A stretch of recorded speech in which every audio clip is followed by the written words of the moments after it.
समाज को जोड़िए, समाज को तोड़िए मत। तो हिंदू धर्म हम सनातन धर्म को यदि वो कथाकारों का मनोबल गिर जाएगा तो बताइए वो कथा कह पाएंगे? नहीं कह पाएंगे। ऐसे में जो अखिलेश जी ने उनको सम्मानित करके उनके मनोबल को आप सोचिए, इस पर आप सोचिए। अखिलेश जी ने बहुत ही महान काम किया है। अच्छा, ऐसा तो नहीं लगता है कि अखिलेश जी ने उनको सम्मानित करके कहीं यादवों का मनोबल बढ़ा दिया? ऐसे में देखा गगन यादव की पूरी टीम, हरियाणा की पूरे यादव संघ, बिहार के पूरे यादव संघ के लोग इटावा के आसपास के ब्राह्मणों को परेशान कर रहे हैं, प्रताड़ित कर रहे हैं, वहां जाकर के हंगामा खड़ा कर दिए। पता चला उधर से अपराध करने वाले 4 ब्राह्मण पकड़े गए थे, इधर से 24 यादव जेल में डाल दिए गए। तो क्या लगता है आप? देखिए, ये चीज वास्तव में किसी भी समाज पर यह छीटा होगा तो भाई उनको कष्ट होगा ही। तो छीटा कसी हुआ। बार बार वीडियो में यही कहा जा रहा है कि तुम यादव हो करके कथा कर रहे हो। आज संविधान लागू है, संविधान लागू है, सारे लोग बराबर हैं, सब लोग स्वतंत्र हैं, सब लोग स्वतंत्र हैं, कुछ भी कर सकते हैं, स्वेच्छा से कर सकते हैं। देखिए, कुछ भी करने का मतलब ये नहीं कि आसाराम बन जाएं, राम रहीम बन जाएं। हाँ, तो ये नहीं कि अपने कर्तव्यों को निर्वहन करते हुए वह स्वतंत्र हैं। अपनी रोजी रोटी चलाने के लिए, अपने समाज को जोड़ने के लिए कुछ भी कर्म कर सकते हैं। क्या लगता है आपको, भारत में जो जातियां बनती जा रही हैं, जातियों से जातियों का युद्ध होता जा रहा है, राजनीतिकरण देखा जाए तो ओम प्रकाश राजभर जी और संजय निषाद जी, तमाम समाजवादी के अखिलेश यादव जी या योगी आदित्यनाथ जी, लगभग मायावती जी और साथ साथ में चंद्रशेखर रावण जी, लगभग सबकी राजनीति में देख रहा हूँ वो जातिगत डिपेंडेंट हो गई है। कोई, चाहे वो अखिलेश यादव के लिए, मायावती है तो चमारों के लिए, संजय निषाद है निषादों के लिए, ओम प्रकाश राजभर है तो भरों के लिए, योगी मोदी है तो ठाकुरों पंडितों के लिए।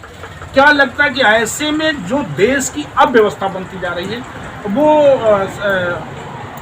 समान रूप से पूरे समाज के लिए क्या समता का भाव दे पाएगी या जातियों में समाज बंटा जाएगा? देखिए, ये तो नेताओं को सोचना चाहिए।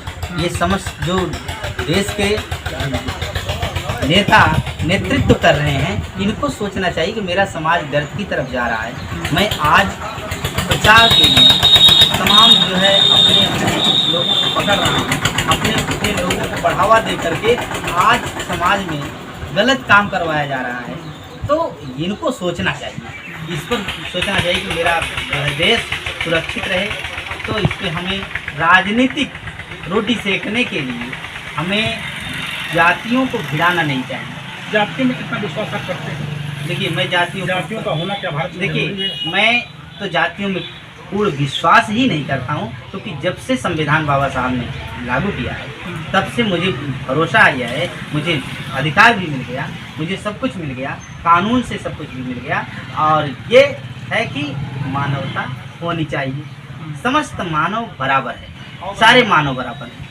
तो हमें इसमें विश्वास है। हमें ये नहीं कि 4 वर्णों में और मनुस्मृति में, ये बिल्कुल नहीं विश्वास है। क्योंकि जो परमात्मा, परमपिता परमेश्वर परमात्मा ने हमको आपको बनाया है, आपके रंग में शरीर में लहू वही बह रहा है, वही लहू मेरे शरीर में बह रहा है। ये अधिकार दिया जाए, या तो मैं कहूँ एक जोता हुआ खेत में आप जाति ही देखना चाहते हैं, एक जोते हुए खेत में इधर से बैल हाँक दीजिए, उधर से हाथी पार करवा दीजिए, उधर से ऊँट पार करवा दीजिए, उधर से बकरी पार करवा दीजिए। तो मैं जा कर के पूछूं कि कवि जी आप बताइए यहाँ पर से कौन जानवर किधर से गया है, तो आप बता देंगे इधर से ऊँट गया है, देखिए इधर से हाथी गई है और इधर से बैल गया है, आप बता देंगे।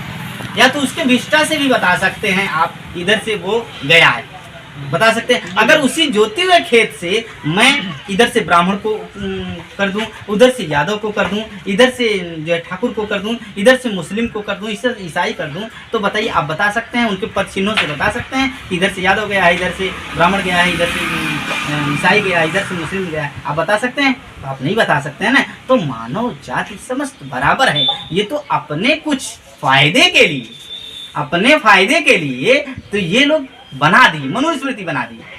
मनुस्मृति बना करके कुछ लोगों पर अपना अधिकार स्थापित कर लिए। देखिए, ये तो मानवता के खिलाफ। यानी आप इसे नहीं मानते हैं? बिल्कुल नहीं मानते हैं। समस्त मानव मेरा भाई है, हम उसके भाई हैं। कथा कहने के हकदार कितने हैं आप यादव होकर के आप भी कथा कहते हैं? कथा कहना चाहिए आपको? देखिए, हमें 101% हम कथा के अधिकारी हैं। कथा कह सकते हैं, कथा सुन सकते हैं तो कथा कह सकते हैं। ऐसा कुछ नहीं है कि हम कथा नहीं कह सकते हैं। कथा के हम अधिकारी हैं बिल्कुल। अगर कहा जाए तो ये जो कथा चल ही रही है, अगर कहा जाए जातीयता में जो बांट रहे हैं, अगर कहा जाए तो आप ही देख रहे हैं, हम जिसके उसके वंशज हैं, क्यों कथा नहीं कर सकते? जैसे यादव करके यादव हैं, यादव हैं, यादव हैं, आप यादव होकर के कैसे कथा कर रहे हैं? तो कथा क्यों नहीं कर सकते हैं? कथा तो हम हमारे उस दादा पर दादा की कहानियां हैं, जिसके हम वंशज हैं। वो अपने मुखार बिंदु से समस्त कुरुक्षेत्र में, जहां पर 18 अक्षौड़ी सिर्फ जो है सेनाध्यक्ष खड़े थे, जो क्षत्रिय थे अपने आप को, और वहां पर कुरुक्षेत्र में, उसी कुरुक्षेत्र में द्रोणाचार्य जो थे, कृपाचार्य जो थे, भीष्म जैसे ज्ञानी महापंडित जो थे, वो सब रह करके ऐसे कथा को सुने। तो यादव कथा कर रहे थे? एक भी, हाँ, यादव कथा कर रहे थे, और एक भी ने नहीं बोला कि अय मधुसूदन, अय अहीर, तुम ये कथा क्यों कह रहे थे? क्योंकि मानवता वो देख रहे थे। जो बुद्धिमान है, जो बुद्धिजीवी है, जो प्रखंड विद्वान है, वो कथा कह सकता है तो वो कहे और लोग सुने। मानवता की निगाह दौड़ा कर देखिए वहाँ पर, सुने नहीं सुने। और आज भी वही होना चाहिए। हमें हिंदू धर्म को, सनातन धर्म को बढ़ाना है तो समान भाव रखना होगा, और समान भाव नहीं रखेंगे तो चूर चूर हो जाएगा। अगर यही देखना चाहते हैं, यही देखना चाहते हैं तो आप नीच की बात कर रहे हैं, नीच होकर के कथा कैसे करें?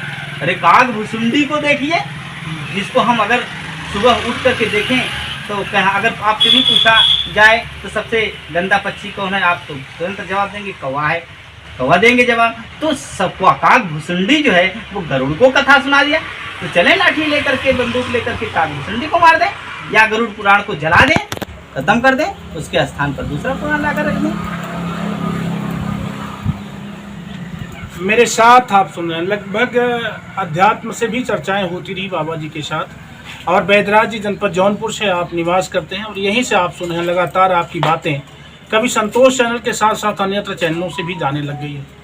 बाबा जी का कहना है कि हम किसी भी जाति धर्म के हों, हम किसी भी मजहब के मानने वाले हों, अपने मजहब के अनुसार अपने धर्म पुराण के प्रचार के लिए हम आगे निकल सकते हैं और काम कर सकते हैं। इसलिए चाहे यादव हो, चाहे अहिर, लोहार, चमार, कुहार, धोबी, धरकार, मिशार, भंगी, मेस्तर, कुछ भी हो, अगर उसकी योग्यता, उसकी क्वालिटी थोड़ी सी उसके अंदर जिंदा है, थोड़ी सी उसके अंदर शिक्षा है, वो इंसान कथा कह सकता है, अपनी बातों को एक दूसरे तक रख सकता है। इसलिए इटावा में जो भी घटना हुई यादवों के साथ, वो निंदनीय है, उसकी हम निंदा करते हैं। ये बाबा जी के शब्द हैं, और मैं लोगों से लेता हूँ विदा। उन्हें से जल्दी से मिलूंगा अगली वीडियो में, तब तक के लिए मैं आपका संतोष। Bye bye.